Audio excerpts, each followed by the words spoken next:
तो बजट की बात हम करते हैं। दरअसल कल से संसद के बजट सत्र की शुरुआत होने जा रही है। इस वक्त की बड़ी खबर आपको बता रहे हैं, संसद के बजट सत्र की शुरुआत कल से होगी। संसद का बजट सत्र 2 चरणों में होगा। पहला चरण 31 जनवरी से 11 फरवरी तक के बीच चलेगा। बजट का दूसरा चरण 14 मार्च से 8 अप्रैल तक चलेगा और इसमें देश के बही खाते को देश के सामने रखा जाएगा। कल वित्त मंत्री संसद में इकोनॉमिक सर्वे पेश करेंगी। 1 फरवरी को वित्त मंत्री बजट पेश करेंगी, जिसका पूरे देशवासियों को इंतजार है। तो इस वक्त की बड़ी खबर हम आपको बता रहे हैं, कल से बजट सत्र की शुरुआत होगी। 2 चरणों में बजट सत्र होगा। 31 से 11 तारीख तक पहला सत्र होगा और इसी सत्र में बजट पेश करेंगी देश की वित्त मंत्री निर्मला सीतारमण। और इसी बजट पर पूरे देश की निगाहें हैं। किस सेक्टर के लिए क्या एलोकेशन होता है, बजट में कितने पैसे एलोकेट किए जाते हैं, इस पर सभी की नजर होगी।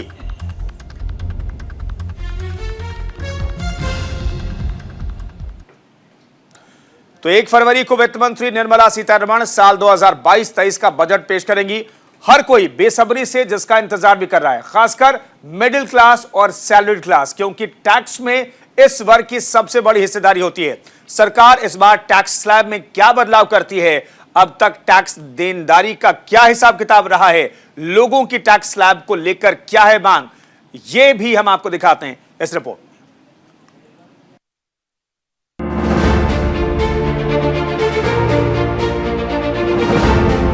केंद्र सरकार ने 2 साल पहले आयकर में बदलाव किया था। आयकर के नए बदलावों के मुताबिक सरकार को उम्मीद थी कि लोग बड़े पैमाने पर इसे अपनाएंगे, लोगों को यह स्कीम पसंद आएगी, लेकिन ऐसा नहीं हुआ।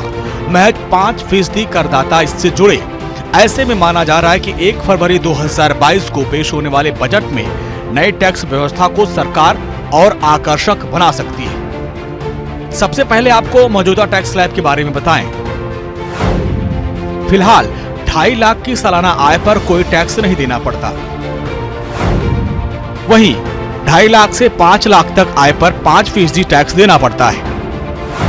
5 लाख से 7.5 लाख तक 10% की टैक्स की व्यवस्था है। 7.5 लाख से 10 लाख तक 15% टैक्स देना पड़ता है। इसके अलावा 10 लाख से 12.5 लाख की आय पर 20% और 12.5 लाख से 15 लाख तक की आय पर 25% और 15 लाख से ऊपर की आय पर 30% का टैक्स चुकाना पड़ता है। जानकारों का कहना है कि वित्त मंत्रालय ने नई टैक्स व्यवस्था को लेकर काफी मंथन किया और इसकी असफलता के कारणों को जाना है। समीक्षा में यह पता चला कि 2 नई टैक्स व्यवस्था को लेकर लोगों में कंफ्यूजन हो गया। नई टैक्स व्यवस्था से कॉर्पोरेट करदाता तो काफी खुश है, लेकिन व्यक्तिगत करदाताओं को ये व्यवस्था समझ में नहीं आई और उन्होंने दूरी बना ली। वित्त मंत्रालय ने पाया कि नई व्यवस्था में टैक्स छूट के विकल्पों को खत्म किए जाने के बाद यह ज्यादा आकर्षक नहीं रहा। साथ ही इससे लोगों की सेविंग पर भी असर पड़ा, क्योंकि अधिकतर लोग टैक्स बचाने के लिए सेविंग पर जोर देते हैं। 1 फरवरी को वित्त मंत्री निर्मला सीतारमण अपना चौथा बजट पेश करेंगी। नौकरी पेशा वर्ग को इस बजट से काफी उम्मीदें हैं। इस बार टैक्स छूट की लिमिट को बढ़ाए जाने की मांग भी की जा रही है, जो कि पिछले 8 सालों से नहीं बढ़ाया गया। मौजूदा समय में टैक्स छूट की लिमिट 2.5 लाख रुपए है, जो पिछले करीब 8 सालों से नहीं बढ़ी।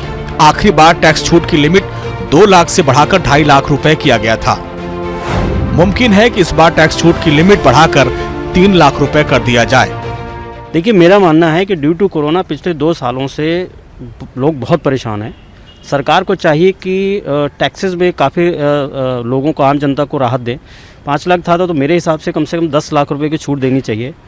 चूँकि बहुत सारी चीज़ें महंगी हैं, गैस सिलेंडर काफ़ी महंगा है और पिछले 2 सालों से लोगों की रोज़ी रोटी में भी प्रॉब्लम है, दिक्कत हो रही है। बहुत सारी छोटी छोटी जो फैक्ट्रियाँ हैं, छोटे छोटे जो कारखाने थे वो काफ़ी बंद हो चुके हैं। लोग बेरोजगारी के मार झेल रहे हैं। तो मेरे हिसाब से सरकार को आम जनता के लिए टैक्सेस में बिल्कुल राहत देनी चाहिए और 5 लाख से बढ़ाकर इसको कम से कम 10 लाख रुपए करना चाहिए। वित्त मंत्री निर्मला सीतारमण बजट में नई व्यवस्था के तहत कई तरह की छूट का ऐलान कर सकती है। सरकार कुछ शर्तों के साथ होम लोन पर भी टैक्स छूट और स्टैंडर्ड डिडक्शन पर मिल रही छूट को नई व्यवस्था में शामिल कर सकती है। इसके अलावा सबसे हाई टैक्स स्लैब की लिमिट में भी मौजूदा 15 लाख से बढ़ाकर 20 लाख रुपए किया जा सकता है। जहां तक स्टैंडर्ड डिडक्शन की बात है, 2005-06 में बंद किया गया और 2018-19 में दोबारा शुरू किया गया। शुरुआत में इसे 40,000 रुपए रखा गया। इसे लागू करने के साथ ही 19,200 रुपए का ट्रांसपोर्ट अलाउंस और 15,000 रुपए का मेडिकल रिइंबर्समेंट खत्म कर दिया गया। 2019-20 के स्टैंडर्ड डिडक्शन को बढ़ाकर 50,000 रुपए कर दिया गया। अब नौकरी पेशा व्यक्ति चाहता है कि इसको बढ़ाया जाए और करीब 75,000 रुपए तक कर दिया जाए। इसके अलावा सरकार 80C के तहत दी जाने वाली छूट को भी बढ़ाने पर विचार कर सकती है। मौजूदा समय में 80C के तहत मिलने वाली छूट 1.5 लाख रुपए है। 2014 में 1 लाख रुपए से बढ़ाकर 1.5 लाख रुपए किया गया था। नौकरी पेशा लोगों के लिए 80C टैक्स बचाने का सबसे अहम सेक्शन होता है।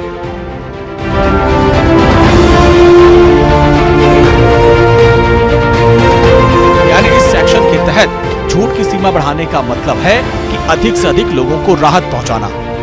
महिला हो, जो मजदूरी करने वाले व्यक्ति हो, आज वो भी मर रहे हैं। और सबसे बड़ी बात है कि सरकार को चाहिए कि जो केंद्र सरकार को जो मतलब कि मजदूरी जो 10,000 है, कम से कम न्यूनतम 15,000 होना चाहिए और व्यक्ति को, ताकि घर परिवार लोगों को चल सकता है। एक घर में अगर 30,000 कमाने वाले व्यक्ति हो तो एक व्यक्ति का घर चल सकता है, एक व्यक्ति सेविंग कर सकता है। तो ये केंद्र सरकार चाहिए कि इस पर जरा सा ध्यान दे। कोरोना काल में मेडिकल खर्च इतना तेजी से बढ़ा कि हर व्यक्ति अब अपने मेडिकल खर्चों पर मिलने वाली टैक्स छूट को और चाहता है। जिन्हें कोरोना हुआ उन्हें तो मेडिकल पर खर्च करना ही पड़ा, और जिन्हें नहीं भी हुआ तो भी कोरोना से बचने के लिए संसाधनों पर काफी खर्च किया, जैसे कि sanitiser, mask, face shield, gloves और दवाएं। ऐसे में हर नौकरी पेशा चाहता है कि मेडिकल खर्चों पर मिलने वाली टैक्स छूट को और बढ़ाया जाए। मौजूदा समय में हेल्थ इंश्योरेंस के लिए चुकाए गए प्रीमियम की रकम पर इस सेक्शन के लिए 25,000 रुपए तक की इनकम टैक्स की छूट मिलती है। इसके अलावा पेरेंट्स के लिए हेल्थ इंश्योरेंस खरीदने पर 25,000 रुपए की प्रीमियम पर आयकर छूट पाई जाती है। अगर पेरेंट्स सीनियर सिटीजन हैं तो हेल्थ इंश्योरेंस 30,000 रुपए तक के प्रीमियम पर इनकम टैक्स छूट हासिल होती है। और इस तरह हेल्थ इंश्योरेंस पर कुल मिलाकर एक शख्स 55,000 रुपए तक के प्रीमियम पर टैक्स बचा सकता है। इसके अलावा टैक्स फ्री एफडी के लॉक इन पीरियड को घटाने की मांग उठी है। अभी 5 साल की एफडी पर टैक्स छूट मिलती है, लेकिन अब इसे घटाकर 3 साल किए जाने की मांग की जा रही है। तर्क यह भी दिया जा रहा है कि ऐसा करने पर 3 साल की एफडी बाकी प्रोडक्ट के साथ टक्कर ले पाएगी। बजट पेश होने के पहले शेयर मार्केट का बहुत अच्छा हाल नहीं रहा है। शेयर बाजार में निवेश करने वाले कमाई पर लगने वाले कई तरह की टैक्स कटौती का रोना रो रहे हैं। दरअसल शेयर बाजार में निवेश करने वालों को इस कमाई पर सिक्योरिटी ट्रांजैक्शन टैक्स यानी STT और लॉन्ग टर्म कैपिटल टैक्स यानी LTCG देना पड़ा। इसके साथ ही उन्हें कुल कमाई पर इनकम टैक्स भी देना होता है, यानी एक की कमाई पर 3 टैक्स की मार पड़ती है। इसलिए बाजार में पैसा लगाने वाले लाखों इन्वेस्टर बजट से बड़ी उम्मीद लगाए बैठे हैं, और 2 उम्मीदें खास हैं। पहली, STT खत्म हो और दूसरी LTCG कम किया जाए।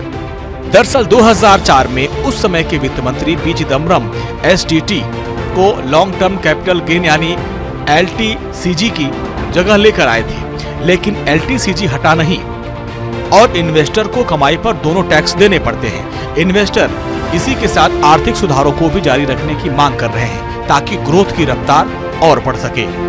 Bureau report, news India.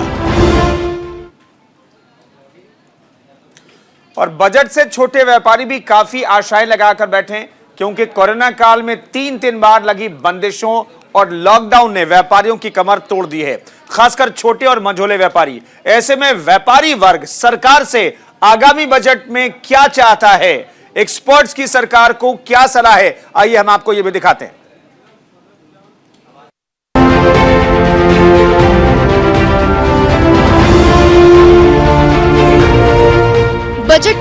बार व्यापारी और उद्योगपतियों को काफी उम्मीदें बनी हुई है। ये वर्ग बड़ी ही बेसब्री से बजट का इंतजार कर रहा है।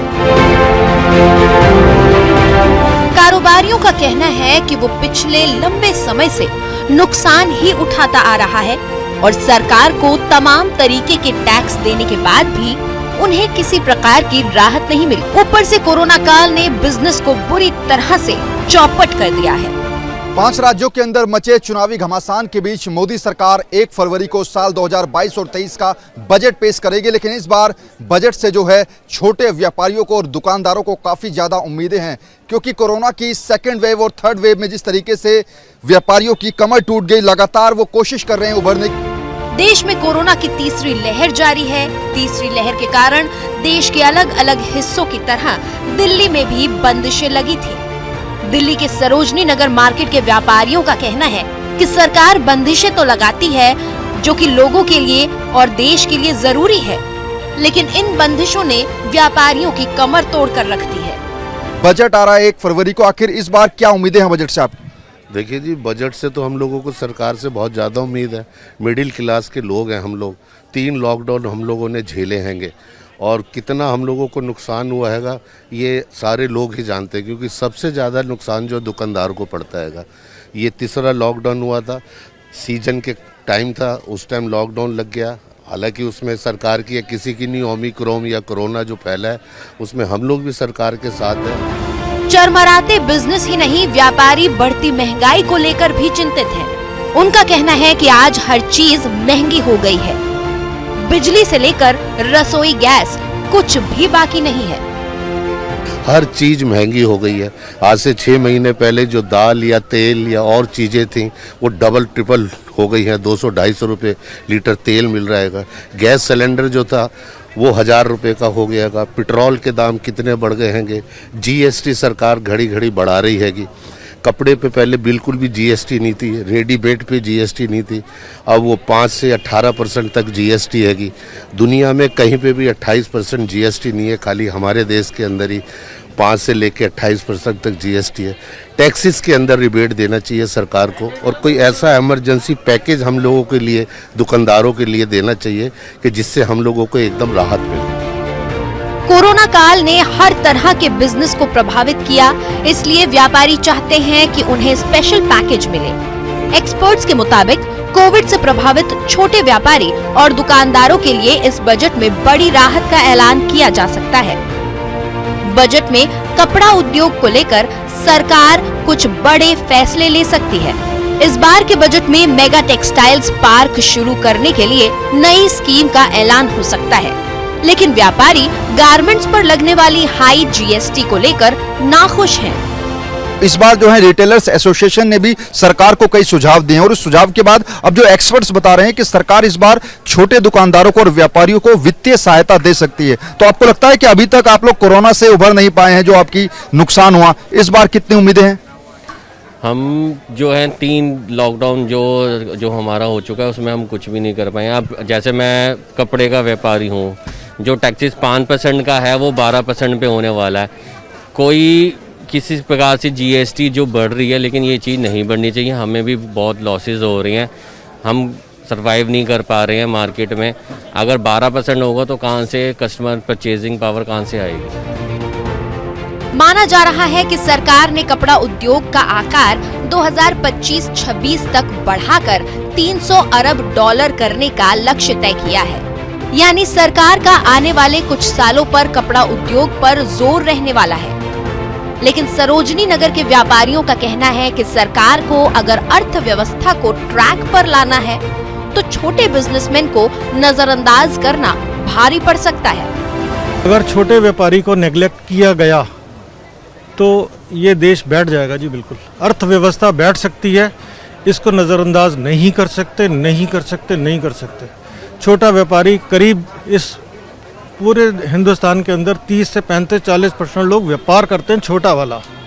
बड़े व्यापारी तो अपना कमा लेंगे, अमेज़ॉन भी कमा लेगा और भी लोग कमा लेंगे। हम जैसे लोगों को अगर आप बेरोज़गार कर दोगे किसी भी तरीके से, चाहे वो कोरोना हो या कोई बात हो, हमारे लिए एक्स्ट्रा पैकेज तो होना ही चाहिए। और वो MEMS वाला वो पैकेज नहीं कि मार्केट से लोन ले लो, बैंक से लोन ले लो, हमें उसमें मिलना चाहिए, पार्टिसिपेशन भी मिलना चाहिए, क्योंकि हम टैक्सेस दे रहे हैं और हर चीज़ से हम गवर्नमेंट के साथ हैं और बाद में भी रहेंगे, हम कमिटेड हैं। देश में व्यापार से जुड़े ज्यादातर लोगों में छोटे व्यापारी हैं, जिनका व्यवसाय अधिकतर लोन और क्रेडिट पर चलता है। इसलिए ये वर्ग चाहता है कि सरकार उन्हें सीधी राहत दे। सारा नज़ला मीडियम तबके पे है, मीडियम दुकानदार पे सबसे ऊंचा बिल्कुल सुखी है। जो सबसे नीचे है उसे ये पता है कि मैंने रोज़मर्रा का जो कमाना है वही मेरे को शाम को खर्चना है। लेकिन जो मीडियम हमारे जैसे दुकानदार, इसके ऊपर ही सारे नज़ले, सब टैक्सेस, सब इसी के ऊपर भार है।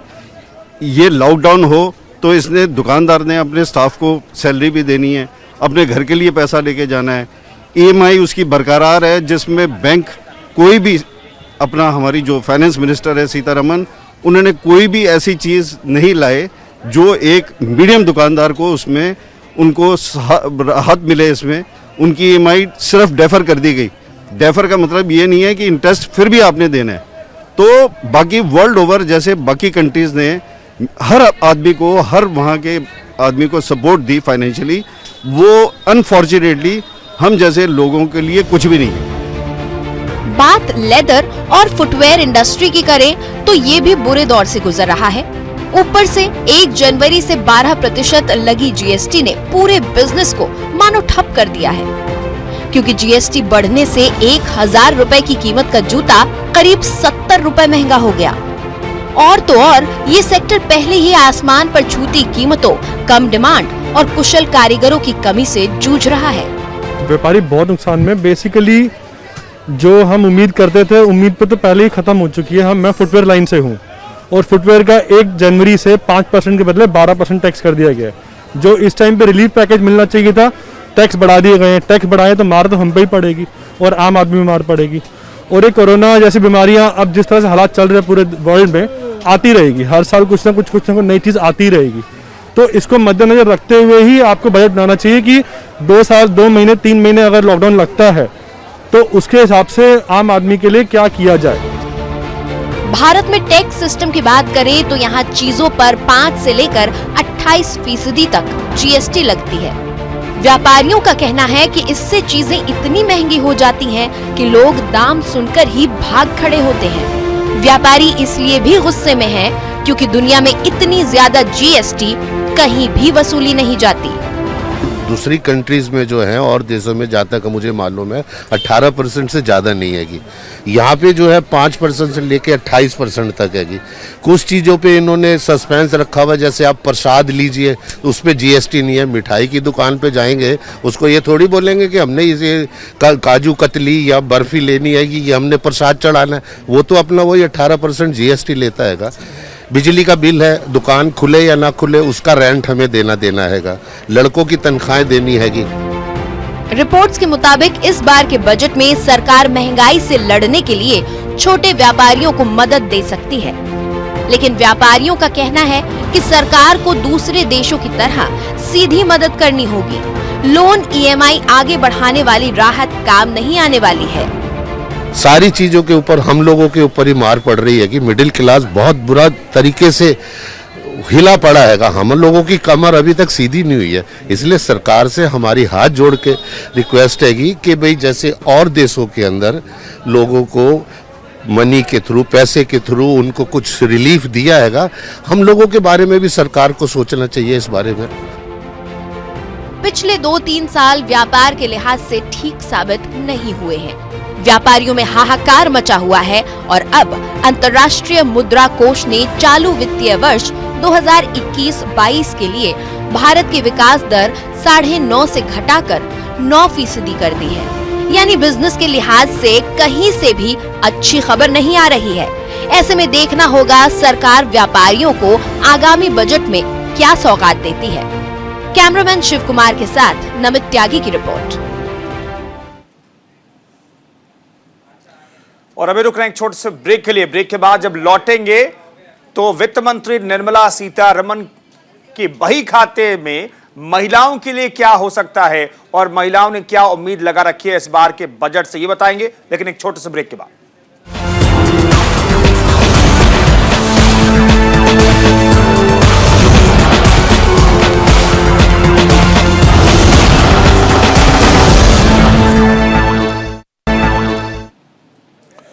रेलवे में 35,000 पदों पर भर्ती के लिए 1.25 करोड़ कैंडिडेट्स जूझ रहे हैं। पूरी भर्ती सवालों के घेरे में है। दूसरे फेज के एग्जाम रोक दिए गए हैं। इस दौरान 1 फरवरी को बजट पेश होगा और देश के लोगों की नजरें रेल बजट पर होंगी, क्योंकि रेल बजट गरीब और अमीर सभी की निगाहें इस बजट पर होती है। किसी के नजरें किराए पर टिकी है तो किसी के नजर रेलवे पर टिकी हुई है। उन्हें क्या सुविधाएं देने वाला है रेलवे, इस पर टिकी हुई है। आखिर कैसा हो सकता है रेलवे का बजट, देखिए इस रिपोर्ट में।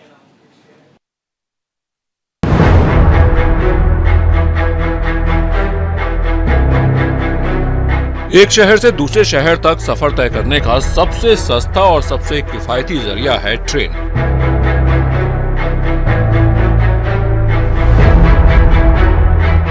ट्रेन का सफर आसान और सुविधाजनक होता है, क्योंकि रेल का सफर देश का गरीब से गरीब और अमीर से अमीर शख्स भी करता है। लिहाजा कोरोना काल को देखते हुए लोगों को इस बार रेलवे से काफी उम्मीदें हैं। कोरोना की मार झेल रहे लोगों को सबसे बड़ी उम्मीद यही है कि बजट में जरा भी किराया न बढ़ाया जाए।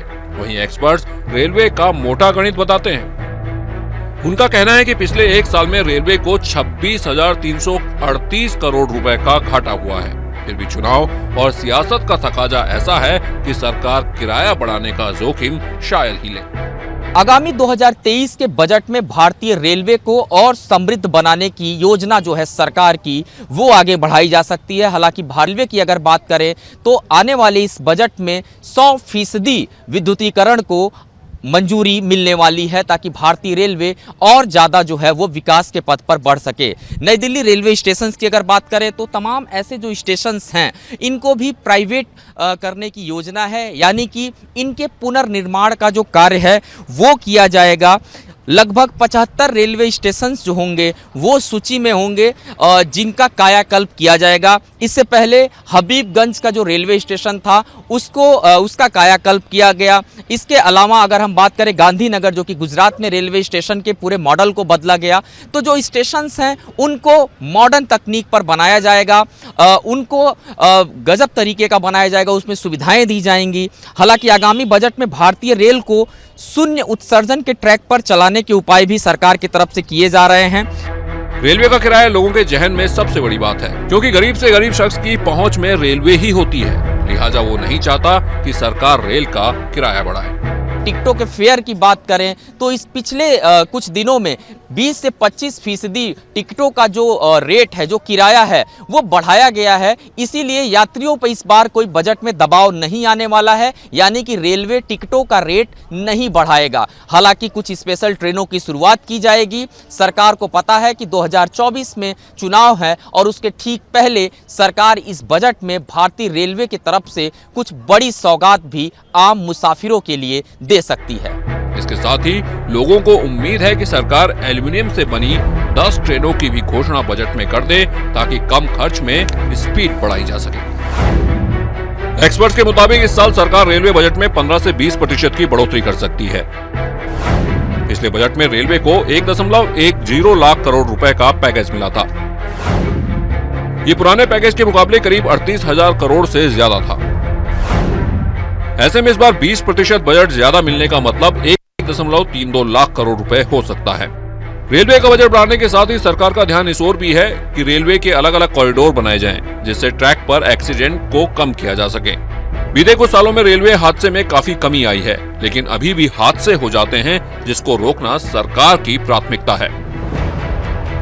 इसके साथ ही सरकार का फोकस अब बिजली और कार्बन उत्सर्जन को कम करने के साथ ही डीजल पर निर्भरता को कम करने का भी है।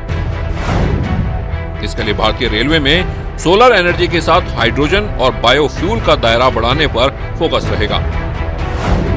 2030 तक दुनिया की पहली 100% ग्रीन रेल सर्विस बनने की घोषणा भी बजट में हो सकती है। 2023 तक सभी प्रमुख रेल लाइनों पर इलेक्ट्रिक इंजन दौड़ना शुरू कर देंगे। देश के विभिन्न पर्यटन स्थलों को जोड़ने के लिए तेजस जैसी ट्रेनों के विकल्प बढ़ाए जा सकते हैं। कायाकल्प नाम से योजना का ऐलान हो सकता है। इसमें 500 रेलवे स्टेशनों को रीडेवलप किया जाएगा। इनमें से ज्यादातर पब्लिक प्राइवेट पार्टनरशिप मॉडल वाले होंगे। इन्हें भोपाल के रानी कमलापति रेलवे स्टेशन की तरह तैयार किया जाएगा। सहूलियतों के साथ साथ हिंदुस्तान रेलवे अभी भी चीन और जापान जैसे देशों से बहुत पीछे है। पीएम मोदी ने जब से देश की बागडोर संभाली है तब से उनका फोकस तेज दौड़ने वाली बुलेट ट्रेन पर रहा है। हिंदुस्तान में पहली बुलेट ट्रेन अहमदाबाद से मुंबई के बीच दौड़ेगी। हालांकि कोविड की वजह से इस प्रोजेक्ट में देरी हो रही है। खबरों के मुताबिक इस बार बजट में दिल्ली से वाराणसी के बीच बुलेट ट्रेन का भी ऐलान किया जा सकता है। बुलेट ट्रेन की स्पीड 500 किलोमीटर प्रति घंटे से ज्यादा होगी। खबरों के मुताबिक सरकार इस बजट में लंबी दूरी को जल्द तय करने के लिए एल्यूमीनियम से तैयार की गई 10 वैगन ट्रेनों का ऐलान भी कर सकती है। सरकार हाइपरलूप टेक्नोलॉजी वाली ट्रेन चलाने का ऐलान कर सकती है। हाइपरलूप ट्रेन की रफ्तार से चलने वाली ट्रेन है जिसे अमेरिकी कंपनी हाइपरलूप 1 ने तैयार किया है। Hyperloop train magnetic power based technology पर चलती है। इसमें खंभों के ऊपर पारदर्शी ट्यूब बिछाई जाती है। इन्हें पॉड ट्यूब या सुरंगों के माध्यम से चलाया जाता है। हाइपरलूप ट्रेन की रफ्तार 1200 किलोमीटर प्रति घंटे से भी ज्यादा होती है। सरकार रेलवे के लिए बेहतरीन इंफ्रास्ट्रक्चर तैयार करना चाहती है। ऐसे में सरकार तेज रफ्तार वाले ट्रैक के लिए पैकेज दे सकती है। मतलब सरकार बुलेट ट्रेन और हाइपरलूप ट्रेनों पर भी बजट पर फोकस कर सकती है। रेलवे से केवल आम लोगों को ही उम्मीदें नहीं हैं, बल्कि लोगों के साथ साथ उन कुलियों को भी बजट से काफी उम्मीद है जो रेलवे स्टेशन पर मुसाफिरों का बोझ अपने सिर पर ले लेते हैं। लिहाजा इन्हें भी इस बजट से उम्मीद है कि महंगाई के दौर में सरकार भी उनके सिर का बोझ कुछ हल्का करेगी। देखो, वैसे तो हमें जब भी बजट आता है तो कोई न कोई उम्मीद तो रहती है। खासकर हमें उम्मीद यही रहती है कि जैसे लालू प्रसाद यादव ने 2008 में हमें ग्रुप डी में दिया था, उसी तरीके की उम्मीद लेके हमेशा चलते आ रहे हैं कि भाई हमें अभी भी कुछ दिनों में कोई ऐसा आएगा, कोई पार्टी ऐसी आएगी, सरकार ऐसी आएगी तो हमें दोबारा से ग्रुप डी में दिया जाएगा। तो खास हमें भारतीय सरकार से और बीजेपी सरकार से ये उम्मीद रख रहे हैं इस बजट में कि शायद हमारी पुकार को सुना जाएगा और हमें ग्रुप डी में दिया जाएगा। साल हो गए सर। 12 साल से आप काम कर रहे हैं। समस्याओं की बात करें, समस्याएं तो जाहिर सी बातें रहती होंगी। किस तरीके की मांग है, क्योंकि ग्रुप डी की बात यहाँ चल रही है, लालू के समय में दिया गया था, तो क्या आप चाहते हो कि ग्रुप डी में आप लोगों को शामिल? हाँ जी सर, हम ग्रुप डी में हम शामिल होना चाहते हैं। लालू प्रसाद यादव ने 2008 में हमको ग्रुप डी में किया था, उसी तरह हमको अभी कोई मंत्री है रेल मंत्री, वो अभी हमें ग्रुप डी में कर दें, ऐसा हम चाहते हैं। बिल्कुल। अगर हम बात करें पैसों की, क्योंकि ये भी तय हुआ था कि एक समय की इतने किलो वज़न उठाने का इतने रुपए दिए जाएंगे, यानी कि पहले आप लोगों को 60 रुपये देने की बात की गई थी 40 किलो के आसपास के वज़न उठाने की। पिछले 5 सालों से वो बढ़ाया भी नहीं गया है और जो बढ़ा हुआ दाम है वो 100 रुपये कर दिया गया है। कितना आप चाहते हैं कि कितना दाम, उसका रेट कितना तय होना चाहिए? रेट कम से कम 150 रुपये होना चाहिए अभी इस टाइम। हर साल बढ़ना चाहिए, 10 रुपये साल भी बढ़ेगा तो 150 रुपये अपने आप हो रहा है। इस साल हमारा 2022 में 150 रुपये कम से कम एक फेरे का होना चाहिए। जाहिर है ट्रेन से हर आम और खास शख्स जुड़ा है, लिहाजा सबको अपने अपने हिसाब से इस बार के बजट से काफी उम्मीदें हैं। कुछ को उम्मीद होती है कि उनके इलाके में ट्रेन बढ़ेंगी, तो किसी को सस्ते किराए का इंतजार रहता है, तो किसी को रेलवे स्टेशन और ट्रेन की बेहतर सुविधाओं का इंतजार बजट से रहता है। लिहाजा कोरोना काल में इस बजट से लोगों को काफी उम्मीदें हैं। Bureau report, news India.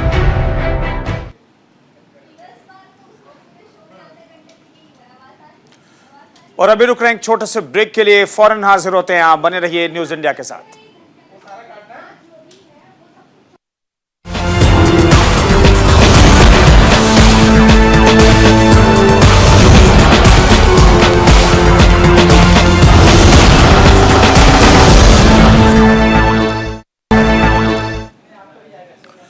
वित्त मंत्री निर्मला सीतारमण चौथी बार देश का आम बजट पेश करने जा रही हैं। घरेलू महिलाओं से लेकर कामकाजी महिलाएं इस बार के बजट को लेकर वित्त मंत्री से उम्मीदें लगाए बैठी हैं। 1 फरवरी को पेश होने वाले बजट को लेकर सरकार से महिलाओं की क्या डिमांड है, देखिए इस रिपोर्ट।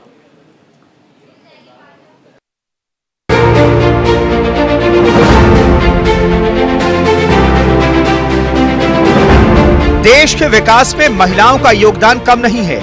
वो पुरुषों के साथ कंधे से कंधा मिलाकर चल रही हैं। घर परिवार से लेकर हर तरह के किरदार को बखूबी निभा रही हैं। अब जब मोदी सरकार अपना एक और बजट पेश करने जा रही है तो महिलाओं को सरकार से कई उम्मीदें हैं।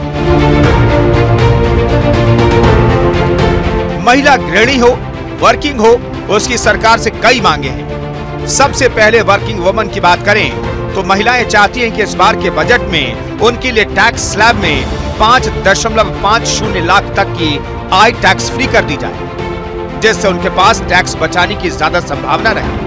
सरकार के द्वारा अनुपूरक बजट पेश किया जा रहा है, इसको लेकर के आप क्या सोचें, किस तरह का बजट होगा ये? हमें मोदी जी से बहुत सारी उम्मीदें हैं कि इस साल जो नया बजट आएगा वो हमारा किचन फ्रेंडली रहेगा, यानी हमारे सिलेंडर्स के दाम थोड़े से घटने चाहिए, और अगर हमें बाहर जाना है तो पेट्रोल डीजल के दाम भी थोड़े घटने चाहिए।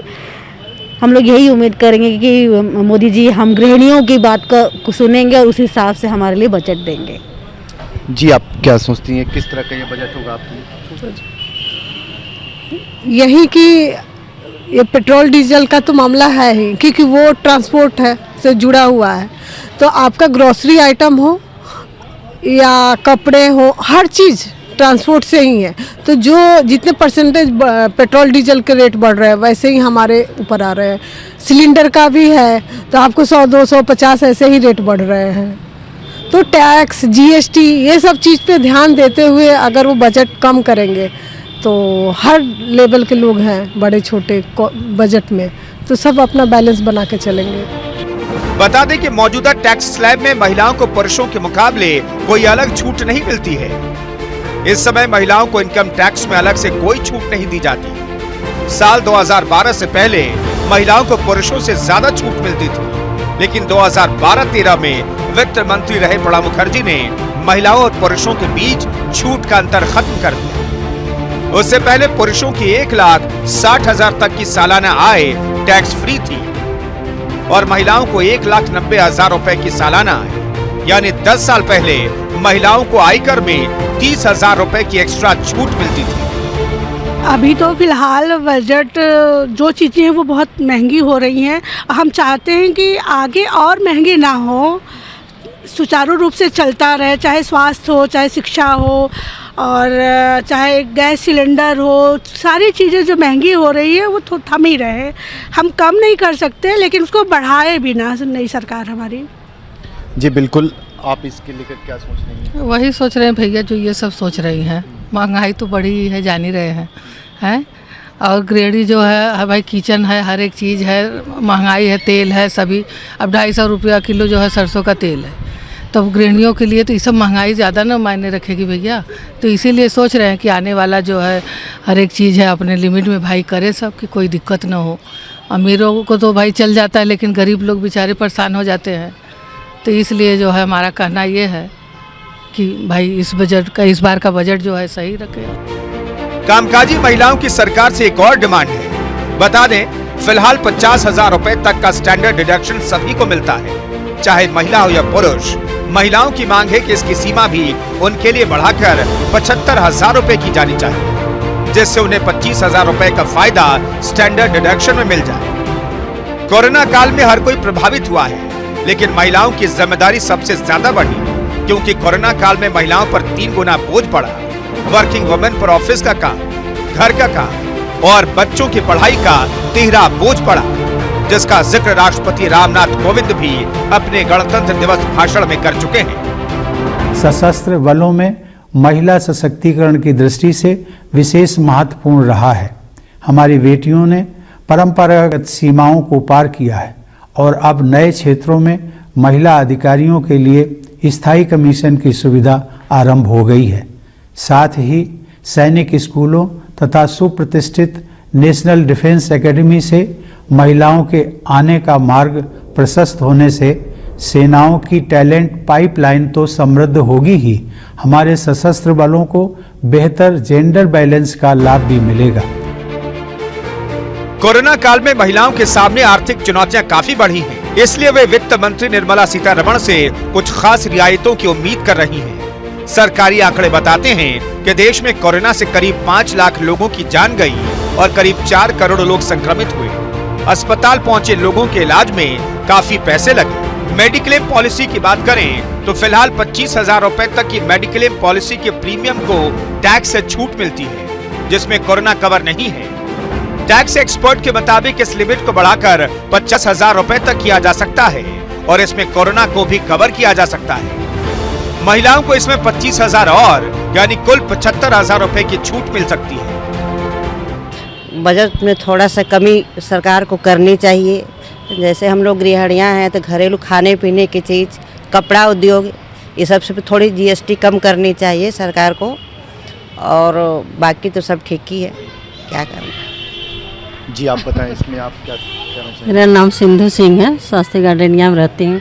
सिर्फ बजट को लेकर के एक मतलब मोदी जी से रिक्वेस्ट है कि मतलब हम सभी को, तो जितने भी हम लोग चाहे अमीर हो या गरीब हो, सारी जनता को मतलब कि सिलेंडर के दाम हो, चाहे बच्चों के पढ़ाई लिखाइयाँ हो, चाहे सराफा बाज़ार हो, चाहे मतलब कपड़े के दुकान, मतलब सारी चीज़ें पर मतलब है कि उसको सस्ता कर दें, और जो जीएसटी बहुत ज़्यादा टैक्स जो लग रहे हैं, टैक्स को कम कर दें, जीएसटी घटा दें, बस यही है सरकार। हर महिला का सपना होता है कि उसका अपना घर हो, लेकिन महंगाई जिस तरह से आसमान पर है, ऐसा हर किसी के लिए मुमकिन नहीं हो पाता। लेकिन कुछ लोग अपने इस सपने को होम लोन से पूरा करते हैं, जिस पर सरकार कुछ छूट भी देती है। मौजूदा समय में सरकार हर साल चुकाए गए लोन में 2 लाख तक इनकम छूट देती है। महिलाओं के लिए इसे 2.5 लाख रुपए तक करने की उम्मीद है। टैक्स एक्सपर्ट मान रहे हैं कि सरकार अगर ऐसा करती है तो कोरोना की वजह से सुस्त पड़े रियल मार्केट में भी थोड़ी जान आ सकती है।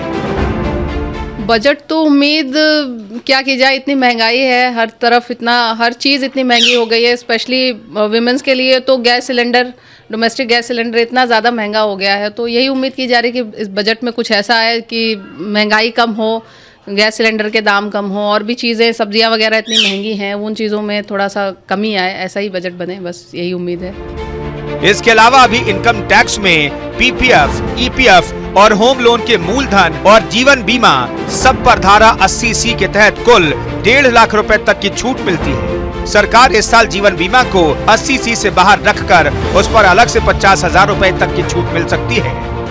इसमें महिलाओं को 25,000 रुपए के अतिरिक्त यानी कुल 75,000 रुपए की छूट मिल सकती है। इधर किस तरह की क्या अपेक्षा करती है? मुझे लग रहा है बजट आने वाला है तो अपेक्षा हर बार रहती है जनता की, और इस बार अगर महिलाओं के तर्ज से बोलूं तो मुझे लगता है कि जिस तरह से महंगाई बढ़ती जा रही है तो कहीं ना कहीं घरेलू उत्पादों में छूट मिलनी चाहिए, क्योंकि जीएसटी की दरें भी 1 जनवरी के बाद से बढ़ी है।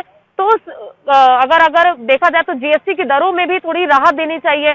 अगर हम एमएसएमई सेक्टर्स को देखें तो पिछली बार भी अपेक्षा लगाई जा रही थी कि एमएसएमई सेक्टर के लिए सरकार कुछ बड़ा करने वाली, कुछ अच्छा जो बजट लेके आएगी, लेकिन ऐसा कुछ खास बजट में देखा नहीं गया था। बहुत चीजों में, बहुत सेक्टर्स में देखा गया था। एमएसएमई की बात करें तो उससे भी रोजगार उत्पन्न होता है, लोगों ने लोन भी लिए हुए हैं, रोजगार उत्पन्न कर रहे हैं। कोविड के चलते भी हमने देखा था कितनी परेशानियां हुई थी। तो एमएसएमई सेक्टर के लिए हो सकता है सरकार को कुछ अच्छा करना चाहिए, और करे सरकार। साथ ही साथ जीएसटी की जो दरें बढ़ी हैं, कपड़ों पर महंगाई हुई है, और अगर हम बात करें हमारे रिचार्ज, बिल पेमेंट्स वगैरह बढ़ गए हैं, तो उस पर थोड़ी राहत देनी चाहिए। और साथ ही साथ अगर घरेलू उत्पादों की बात करें तो दिन पर दिन जो गैस सिलेंडर के दाम बढ़ते जा रहे हैं, एलपीजी को लेकर महिलाओं का जो बजट है वो बिगड़ सा गया है, तो उस पर भी राहत सरकार को देनी चाहिए। गृहिणियों की बात करें तो बढ़ती महंगाई से सबसे ज्यादा असर उनके घरेलू बजट पर पड़ा है। गैस सिलेंडर के दाम से लेकर घर में रोज इस्तेमाल होने वाली चीजों के दाम बढ़ रहे हैं। सब्जी और फलों के दाम हर महीने बढ़ते हैं। ऐसे में गृहिणी का घर चलाना बेहद मुश्किल हो रहा है। खास तौर पर मिडिल क्लास परिवारों के लिए घर का बजट संभालना एक चुनौती से कम नहीं है। केंद्र सरकार ने हमारी रसोई गैस के सिलेंडरों का बहुत ज़्यादा दाम बढ़ा दिया है, और दालें, सब्जियां, राशन का हर एक सामान बहुत महंगा कर दिया है। केंद्र सरकार से हमारी अपील है कि हमें इन चीज़ों में राहत दे। रसोई का हर एक सामान बहुत महंगा है, कृपा करके इनके दाम घटाए जाएं। एक अनुमान के मुताबिक कोरोना काल से पहले 1 महीने का राशन जो 5 से 10,000 रुपए में आ जाता था, अब उसके लिए 15 से 20,000 रुपए खर्च करने पड़ रहे हैं। सरसों के तेल से लेकर मसाले, दाल, चावल और रसोई में इस्तेमाल होने वाली रोजमर्रा की सभी चीजों के दाम आसमान छू रहे हैं। ऊपर से बिजली पानी का खर्चा भी बढ़ा है। ऐसे में गृहिणियों की मांग है कि बजट में महंगाई को लेकर सरकार को कुछ ठोस कदम उठाने चाहिए, जिससे कि मिडिल क्लास को कुछ राहत मिल सके। बजट में आम आदमी का, जनता का ख्याल रखना चाहिए अधिक से अधिक, जिससे जनता अधिक त्रस्त न होने पाए। क्योंकि इधर जो कोविड केस था, कोविड केस के अंदर में काफ़ी लोग दुखी हुए, और कोविड केस में व्यापारी संघ, ये संघ, जो भी संघ है, सारे काफ़ी लोग तक हुए। तो व्यापारियों को हिसाब से देखते हुए कुछ बजट में लाभान्वित बनाना चाहिए। महिलाओं का ये भी कहना है कि मोदी सरकार ने महिलाओं की सुरक्षा को लेकर कई काम किए हैं, लेकिन आज भी बहुत कुछ किए जाने की आवश्यकता है। बता दें, पिछले साल के आम बजट में वित्त मंत्री निर्मला सीतारमण ने महिलाओं के लिए एक ऐलान किया था, जिसमें उन्होंने महिलाओं को सभी क्षेत्र में काम करने की अनुमति और महिलाओं को नाइट शिफ्ट में भी काम करने की छूट दी थी, जिसे लेकर सरकार ने महिलाओं की सुरक्षा को लेकर ठोस कदम उठाने की बात भी कही थी। लेकिन आज ये महिलाएं रात में काम करने से कतराती हैं। सबसे ज्यादा उनके घर परिवार के लोग दहशत में रहते हैं। महिलाएं जॉब कर रही है, महिलाएं घर संभाल रही हैं, लेकिन जो महिलाएं अपने खुद का रोजगार शुरू करना चाहती हैं, उसके लिए कई चुनौतियां उसे देखने को मिलती हैं। ऐसे में महिलाओं की मांग है कि जो महिलाएं बिजनेस वर्ल्ड में कूदती हैं, उन्हें टैक्स में विशेष छूट दी जानी चाहिए। महिला यदि अपने रोजगार के लिए कोई लोन लेती है तो उसे लोन में भी छूट दी जानी चाहिए। बजट देश के और जनता के हित में होना चाहिए और मैं समझता हूं कि मोदी जी बहुत समझदार प्रधानमंत्री हैं। वो जो कुछ भी करेंगे देश हित में और जनता के हित में ही करेंगे। महिलाओं की बजट को लेकर कई डिमांड है, कई मांगे हैं। सरकार कितनी मांगे पूरी करती है, कितनी अधूरी छोड़ती है, देखना होगा, क्योंकि वित्त मंत्री खुद महिला हैं। ऐसे में महिलाओं को आशा है कि उनकी आशाएं जरूर पूरी होंगी। Bureau report, news India. फिलहाल इस बुलेटिन में इतना ही, रुकेंगे एक छोटे से ब्रेक के लिए, लेकिन तमाम अहम खबरों को जानने के लिए आप बने रहिए न्यूज़ इंडिया के साथ।